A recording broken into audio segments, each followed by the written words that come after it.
야담 황후에 오신 여러분 환영합니다. 구독과 좋아요 꼭꼭 눌러주세요. 오늘의 야담 이야기 시작합니다. 정절문이 세워진 고을. 아주 먼 옛날 세종대왕께서 다스리시던 연간의 일이었습니다. 남도 변두리 어느 고을에는 커다란 정절문이 세워져 있었지요. 이 정절문은 3년 전 남편을 여인 후에도 정절을 지킨 여인을 기리기 위해 세운 것이었습니다. 그 여인의 이름은 윤씨 마님이었지요.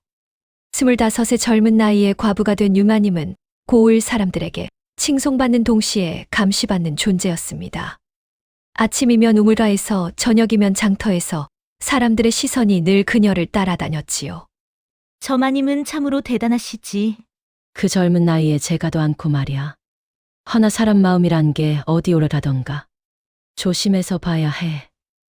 윤마님의 집은 고을 동쪽 끝자락 물레방앗간 옆에 자리 잡고 있었습니다. 윤마님의 집에는 머슴 하나가 딸려 있었습니다. 이름은 돌쇠였지요. 고을 사람들은 그를 바보 돌쇠라 불렀습니다. 말이 어눌하고 눈치가 없어 보였기 때문이었지요. 돌쇠야, 이리 와서 이 짐 좀 날라라. 예, 마님. 돌쇠의 대답은 언제나 짧고 단순했습니다. 그러나 시킨 일은 묵묵히 해냈지요. 아무리 무거운 곡식 가마니도 아무리 큰 통나무도 돌쇠의 손에 들리면 깃털처럼 가벼워 보였습니다. 비를 맞아도 끄떡없고 추위에도 떨지 않았지요. 고을에서 돌쇠만 한 일꾼을 찾기란 쉽지 않았습니다. 그러나 사람들은 그의 힘보다 어리석음을 먼저 이야기했습니다. 저 바보 돌쇠 말이야. 어제 장터에서 엿 한 덩이에 닭 3마리를 바꿔줬다더군. 그러게 말일세. 머리는 비었어도 힘은 장사로구먼. 돌쇠는 그런 말들을 들어도 아무 표정이 없었습니다. 윤마님은 혼인한 지 1년 만에 과부가 되었습니다. 남편은 그녀를 아내가 아닌 제사상을 차리는 도구로만 여겼지요. 혼례를 치른 그날 밤조차 남편은 그녀의 방문을 두드리지 않았습니다. 여자는 말없이 집안을 지키면 그만이 외다. 그것이 남편이 그녀에게 한 유일한 말이었습니다. 윤마님은 여인으로 불려본 적이 없었습니다. 그저 윤씨 집안의 며느리, 제사를 지내는 부인일 뿐이었지요. 돌쇠 역시 평생 사람 대접을 받아본 적이 없었습니다. 부모 없이 자란 그는 7살 때부터 이 집 저 집을 떠돌며 밥을 얻어먹었지요. 사람들은 그에게 이름 대신 야, 이놈아, 바보라 불렀습니다. 밤이면 윤마님은 텅 빈 안방에서 홀로 누웠고 돌쇠는 헛간 한 구석에서 잠을 청했습니다. 같은 하늘 아래 서로 다른 결핍을 아는 채 살아가고 있었지요. 6월 금음날 하늘이 잔뜩 찌푸렸습니다. 장맛비가 쏟아질 조짐이었지요. 고을 사람들은 서둘러 집으로 돌아갔고 장터는 해가 지기도 전에 파했습니다. 윤마님의 집에도 먹구름이 드리워졌습니다. 돌쇠는 평소처럼 마당을 쓸고 있었지요. 그때 윤마님이 안채 문을 열고 나왔습니다. 돌쇠야, 예, 마님. 오늘 밤 비가 몹시 쏟아질 게다. 예, 마님. 윤마님은 잠시 망설이다가 낮은 목소리로 말했습니다. 물레방앗간에 곡식 가마니를 옮겨 놓아야겠구나. 비가 새면 큰일이니. 예, 마님. 지금 당장 옮겠습니다. 아니다. 윤마님의 목소리가 떨렸습니다. 밤이 깊은 후에 하거라. 사람들 눈에 띄지 않게 말이다. 돌쇠는 고개를 끄덕였습니다. 이유를 묻지 않았지요. 첫 빗방울이 마당에 떨어졌습니다. 밤이 깊어지자 폭우가 쏟아졌습니다. 천둥이 울리고 번개가 하늘을 갈랐지요. 윤마님은 우산을 받쳐 들고 물레방앗간으로 향했습니다. 비에 젖은 치맛자락이 무겁게 그녀의 발목을 휘감았습니다. 물레방앗간에는 이미 등불이 켜져 있었습니다. 돌쇠가 먼저 와 있었지요. 물레는 거센 빗물을 받아 거칠게 돌아가고 있었습니다. 방아를 찌는 소리가 폭우 소리와 뒤섞여 귓전을 울렸지요. 마님. 돌쇠가 고개를 숙여 인사했습니다. 윤마님은 대답 대신 그를 가만히 바라보았습니다. 젖은 머리카락 사이로 돌쇠의 얼굴이 보였지요. 평소와 다른 눈빛이었습니다. 말없이 서 있던 둘 사이로 빗물이 흘러내렸습니다. 물레는 멈추지 않고 돌아갔고 등불은 바람에 흔들렸지요. 주종의 경계가 흔들리는 순간이었습니다. 윤마님이 한 걸음 다가섰습니다. 젖은 치마가 돌쇠의 발등에 스쳤지요. 등불 그림자가 두 사람을 하나로 만들었습니다. 돌쇠야, 예, 마님. 너는 무섭지 않느냐? 무엇이 무서웁니까? 이 밤에 여기에 나와 단둘이 있는 것이. 돌쇠는 고개를 들었습니다. 그의 눈동자에 윤마님의 얼굴이 비쳤지요. 저는 마님 곁이라면 어디든 무섭지 않사옵니다. 윤마님의 손이 떨렸습니다. 3년 동안 움츠려 있던 무언가가 가슴 속에서 꿈틀거렸지요. 바람이 불어와 등불을 흔들었습니다. 그 찰나 윤마님의 손이 돌쇠의 소매를 잡았습니다. 거친 삼배 옷감이 손끝에 느껴졌지요. 돌쇠야, 나는 윤마님의 목소리가 떨렸습니다. 나는 여태껏 한 번도 그녀의 다음 말이 이어지려는 순간이었습니다. 물레 아래에서 무언가가 둥둥 떠올랐습니다. 창백한 손이었지요. 윤마님이 비명을 삼켰습니다. 물레 아래 고인 물속에서 사내의 시신이 떠올랐던 것입니다. 얼굴은 물에 잠겨 보이지 않았지만 양반 도포 자락이 물결에 흔들리고 있었지요. 돌쇠가 재빨리 윤마님을 뒤로 물렸습니다. 마님, 뒤로 물러서시옵소서. 돌쇠는 물속으로 손을 뻗어 시신을 끌어올렸습니다. 사내의 몸은 이미 차갑게 굳어 있었지요. 천둥 소리가 하늘을 갈랐습니다. 번개 빛에 비친 사내의 얼굴을 본 윤마님은 그만 주저앉고 말았습니다. 입술이 파랗게 질렸지요. 아니, 이럴 수가. 물레는 여전히 무심하게 돌아갔습니다. 물소리만 더욱 커졌지요. 돌쇠는 윤마님을 일으켜 세웠습니다. 마님, 정신 차리시옵소서. 이 사내를 아시옵니까? 윤마님은 떨리는 입술로 대답했습니다. 모를 리가 있겠느냐? 저자는 그녀의 목소리가 빗소리에 묻혔습니다. 저자는 친정 쪽 사람이다. 윤마님의 목소리는 떨렸지만 단호했습니다. 친정 오라버니의 처남이지. 저자가 어찌 이곳에. 돌쇠는 시신을 내려다보았습니다. 사내에 옷깃이 찢어져 있었고 뒤통수에서 피가 흘러나온 흔적이 있었지요. 마님, 포도를 불러야 하지 않겠사옵니까? 안 된다. 윤마님이 돌쇠의 팔을 붙잡았습니다. 포조를 부르면 이 밤에 내가 왜 이곳에 왔는지 밝혀야 한다. 너와 단둘이 한밤중에 물레방앗 안에 있었다는 사실이 알려지면 그녀는 말을 잊지 못했습니다. 정절문 아래 살아온 과부가 한밤중에 머슴과 단둘이 있었다는 소문이 퍼지면 어찌 되겠습니까? 그것은 죽음보다 무서운 일이었지요. 돌쇠는 잠시 생각하더니 등불을 낮췄습니다. 마님, 저를 믿으시옵소서. 돌쇠야, 너는 제가 어찌할 방도를 찾아보겠사옵니다. 일단 이 시신을 옮겨야겠사옵니다. 윤마님은 떨리는 손으로 고개를 끄덕였습니다.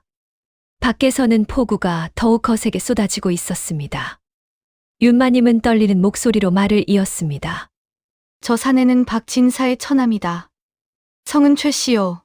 이름은 청보라 하지. 최청보. 그 이름을 들은 순간 윤마님의 얼굴이 더욱 창백해졌습니다. 최청보는 내게 재가를 강요하던 자다. 돌쇠의 눈빛이 변했습니다. 윤마님은 고개를 떨구며 말을 이었습니다. 남편이 죽은 지 100일도 안 되어 저자가 찾아왔었다. 과부를 혼자 두면 패가망신한다며 자기가 아는 부유한 상내에게 재가를 시키겠다고 했지. 마님께서는 거절하셨겠지요. 당연히 거절했다. 그러자 저자는 협박을 했다. 남편의 재산을 모두 친정으로 넘기지 않으면 마을에 좋지 않은 소문을 퍼뜨리겠다고. 윤마님의 손이 주먹을 쥐었습니다. 나는 쫓아냈다. 다시는 이 집 문전에 얼씬도 말라고. 그런 자가 어찌하여 오늘 밤 이곳에. 천둥이 다시 울렸습니다. 돌쇠는 시신의 옷을 살폈습니다. 품속에서 무언가 나왔지요. 종이 한 장이었습니다. 빗물에 번진 글씨를 읽은 돌쇠의 얼굴이 굳어졌습니다. 마님, 이것을 보시옵소서. 돌쇠가 종이를 윤마님에게 건넸습니다. 번진 글씨 사이로 몇 글자가 익혔지요. 오늘 밤 자시 물레방앗간. 윤마님의 입에서 신음이 새어 나왔습니다. 누군가 저자를 이곳으로 부른 것이다.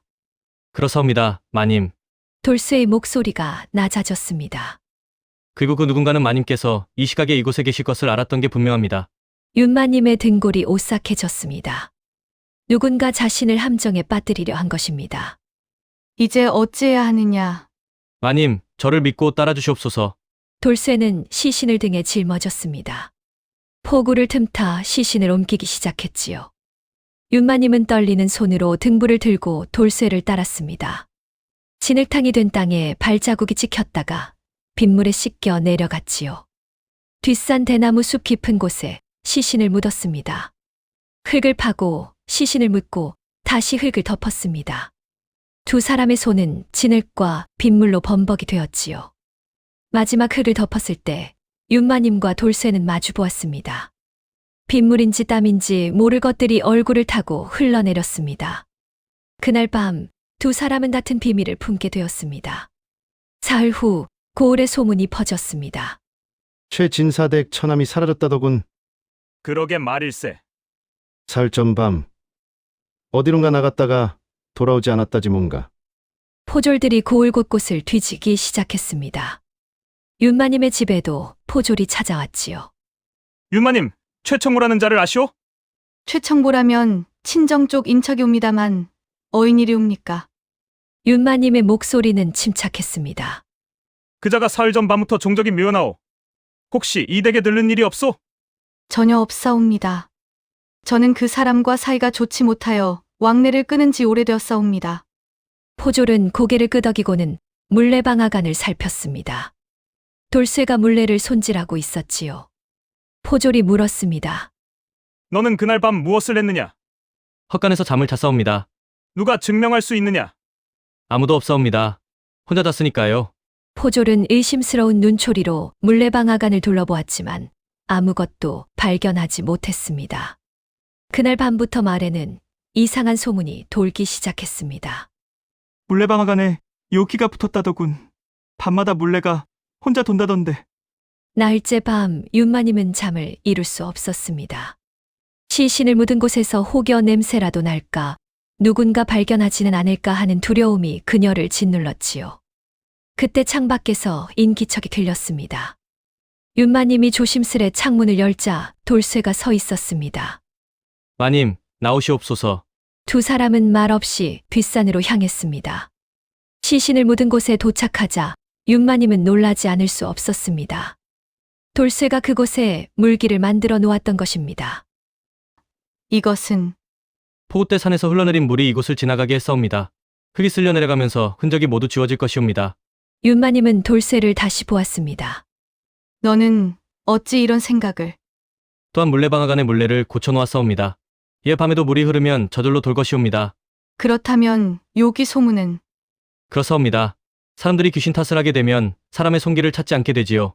윤마님은 그제야 깨달았습니다. 이 머슴은 결코 바보가 아니었습니다. 오히려 누구보다 총명하고 빈틈이 없었지요. 돌쇠야, 너는 어찌하여 지금껏 바보 행세를 했느냐? 돌쇠가 희미하게 웃었습니다. 바보로 사는 것이 편했사옵니다, 마님. 아무도 바보에게는 기대하지 않고 경계하지도 않으니까요. 달빛이 두 사람을 비췄습니다. 보름째 되는 날, 윤마님의 집 대문을 두드리는 소리가 들렸습니다. 문을 열자 최청보가 서 있었습니다. 윤마님의 얼굴에서 핏기가 싹 가셨습니다. 어찌?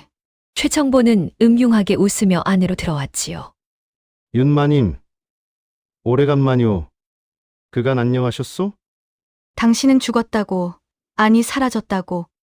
죽었다뇨? 허허, 내가 언제 죽었다는 거요? 최청보는 대청마루에 턱하니 앉아버렸습니다. 윤마님의 머릿속이 하얘졌습니다. 그렇다면 뒷산에 묻은 시신은 누구란 말입니까? 윤마님, 얼굴이 영 좋지 않으시오. 혹시 귀신이라도 본 듯한 표정인데? 최청보의 눈빛이 날카로워졌습니다. 사실은 말이오. 나도 이상한 일을 겪었소. 사흘 전밤 누군가 나를 물레방아간으로 부르더군. 가보니 내 옷을 입은 시신이 물속에 떠 있지 않겠소? 윤마님의 입술이 파르르 떨렸습니다. 나는 겁이 나서 달아났지. 그리고 며칠 숨어 지내다가 생각했소. 이거 재미있는 일이 벌어질 것 같다고 말이오. 최청보가 몸을 앞으로 기울였습니다. 그날 밤 마님께서도 그곳에 계셨지요? 나는 모두 보았소. 최청보의 목소리는 차가웠습니다. 마님께서 머슴놈과 함께 시신을 묻는 것을 말이오. 그것도 한밤중에 단둘이서. 윤마님은 온몸이 얼어붙는 듯 했습니다. 당신이 모든 것을 꾸민 것이로구나. 허허. 이제야 알아차리셨소? 그 시신은 내가 미리 준비해둔 거지. 마침 주막에서 객사한 행여병자가 있었거든. 내 옷을 입혀서 물속에 넣어두었소. 최청보는 방바닥을 손가락으로 툭툭 두드렸습니다. 목적이 무엇이냐?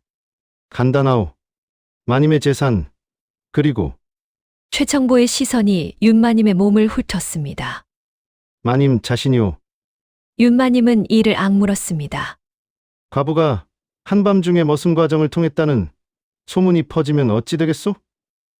게다가 시신 유리까지. 이건 죽음에 이르는 죄목이오. 비겁한 짓을. 비겁하다니 섭섭하오. 나는 그저 마님을 도우려는 것뿐이오. 내 말을 들으면 이 비밀을 무덤까지 가져가겠소. 최청보가 일어서며 말했습니다. 사흘 안에 대답을 들려주시오. 나와 혼인하고 재산을 넘기든지 아니면 관가에 고발당하든지. 그는 비웃으며 대문을 나섰습니다. 최청보가 떠난 후 윤마님은 무너져 내렸습니다. 이제 어찌해야 한단 말이냐? 헛간에서 지켜보던 돌쇠가 조용히 안채로 들어왔습니다. 마님, 돌쇠야, 미안하다. 나 때문에 너까지 엮이게 되었구나. 마님, 고개를 드시옵소서. 돌쇠는 윤마님 앞에 무릎을 꿇었습니다. 제게 묻지 않으시사옵니까? 제가 어찌 생각하는지를. 윤마님은 눈물을 닦으며 돌쇠를 바라보았습니다. 너는 어찌 생각하느냐? 저는 마님을 저 악한 자에게 넘길 수 없사옵니다. 돌쇠의 목소리는 단호했습니다. 하오나 도망칠 수도 없지 않느냐? 저자가 관가에 고발하면 도망치지 않겠사옵니다. 돌쇠가 고개를 들었습니다. 그의 눈빛에는 결연함이 서려 있었지요. 마님, 이번에는 제가 정하겠사옵니다. 무엇을? 끝을 내는 방법을 말이옵니다. 윤마님은 돌쇠의 손을 잡았습니다. 너무 위험한 일을 도모하진 말거라. 마님께서 저를 믿어주신다면 그것으로 충분하옵니다. 그날 밤 두 사람은 긴 밤을 함께 보내며 계획을 세웠습니다. 촛불이 다 타들어갈 때까지 말이지요. 사흘째 되는 날 윤마님은 최청보를 찾아갔습니다. 생각이 정리되었소? 당신 뜻을 따르겠소. 최청보의 얼굴에 음흉한 미소가 번졌습니다. 현명한 선택이오. 그럼 먼저 은자를 준비해 주시오. 500냥이면 되겠소. 500냥이라니 그런 거금을.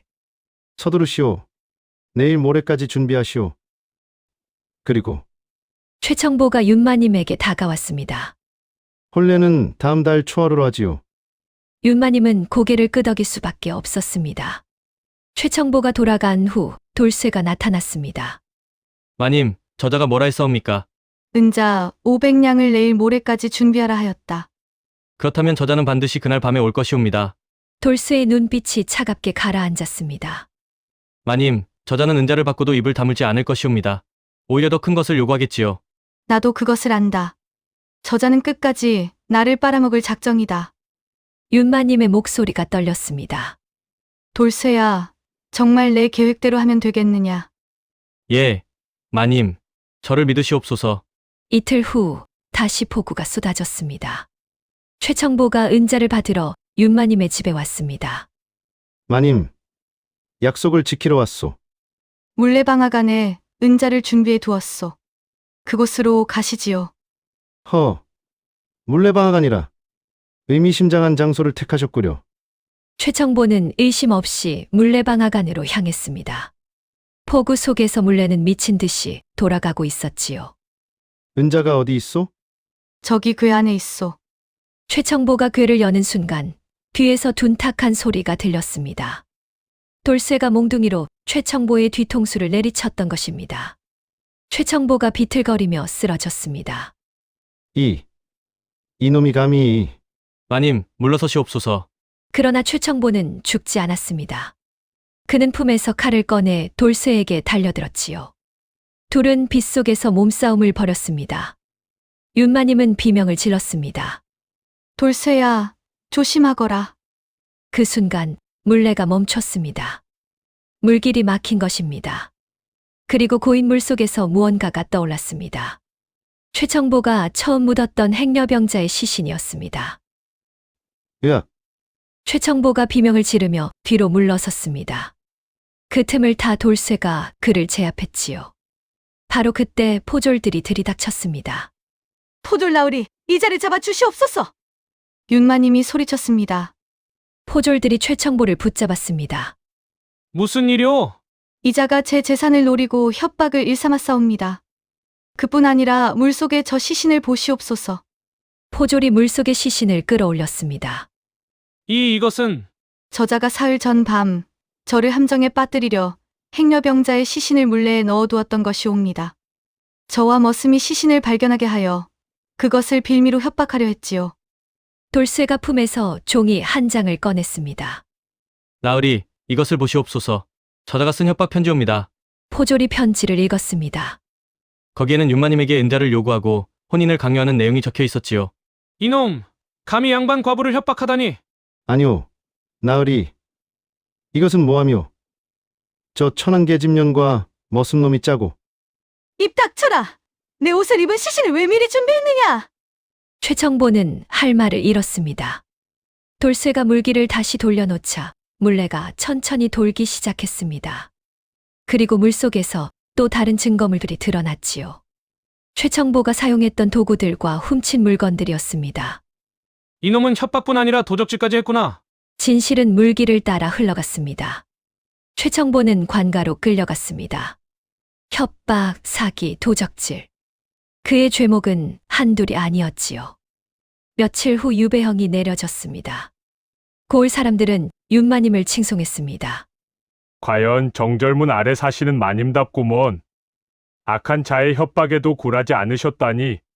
그러나 윤마님은 알고 있었습니다. 진정한 은인은 따로 있다는 것을 말이지요. 사흘 후 돌쇠가 윤마님을 찾아왔습니다. 마님, 이제 떠나야겠사옵니다. 떠난다니 어디로 가려느냐? 한양으로 가볼까 하옵니다. 예, 너는 바보로 살고 싶지 않사옵니다. 윤마님의 눈가에 눈물이 맺혔습니다. 돌쇠야, 너는 나를 구해주었다. 은혜를 어찌 갚아야 할지. 마님께서 저를 사람으로 대해주신 것만으로도 충분하옵니다. 돌쇠가 깊이 절을 올렸습니다. 마님, 부디 행복하시옵소서. 이제는 마님 뜻대로 사시시오. 윤마님은 돌쇠의 손에 은자 보따리를 쥐어주었습니다. 이것을 가지고 가거라. 새로운 삶을 시작하는데 보태어라. 돌쇠는 한참을 망설이다가 은자를 받았습니다. 그리고 돌아섰습니다. 윤마님은 멀어지는 돌쇠의 뒷모습을 바라보았습니다. 빗방울이 볼을 타고 흘러내렸지요. 처음으로 그녀는 자유를 느꼈습니다. 1년 후 윤마님의 집 앞에 서 있던 정절문이 허물어졌습니다. 세월의 풍파를 견디지 못한 것이라고 사람들은 말했지요. 윤마님은 정절문 자리를 평평하게 고르고 그곳에 꽃나무를 심었습니다. 봄이 되자 꽃이 만발했습니다. 고을 사람들은 이제 윤마님을 다르게 보았습니다. 정절의 상징이 아니라 그저 한 사람의 여인으로 말이지요. 어느 날 한양에서 편지 한 통이 도착했습니다. 돌쇠가 보낸 것이었습니다. 편지에는 한양에서 장사를 시작했다는 소식과 언젠가 다시 뵙겠다는 말이 적혀 있었지요. 윤마님은 편지를 가슴에 품었습니다. 그날 밤 장맛비가 내렸습니다. 물레방앗 안의 물레가 저절로 돌기 시작했지요. 마을 사람들이 수군거렸습니다. 저 물레방아, 또 혼자 도는구먼. 여기가 붙었다니까. 그러나 윤마님은 알고 있었습니다. 그것은 요기가 아니라 추억이라는 것을 말이지요. 물레는 밤새 돌아갔습니다. 마치 무언가를 기억하려는 듯이 말입니다. 옛말에 백절불굴이라는 말이 있습니다. 어떠한 난관에도 굽히지 않고 이겨나간다는 뜻이지요. 윤마님과 돌쇠는 세상의 편견과 악한 자의 협박 속에서도 서로를 지켜냈습니다. 바보로 살아야 했던 총명한 머슴과 정절의 굴레에 갇혀 있던 과부가 함께 자유를 찾아낸 것이지요. 진정한 용기란 두려움이 없는 것이 아니라 두려움 속에서도 옳은 일을 행하는 것이옵니다. 그리고 진정한 사랑이란 상대를 소유하는 것이 아니라 상대가 자유롭게 살 수 있도록 돕는 것이지요. 다음 영상을 빠르게 만나보시려면 좋아요와 구독을 눌러주세요. 그럼 더 재미있는 영상으로 찾아뵙겠습니다. 모두 행복한 하루 보내세요.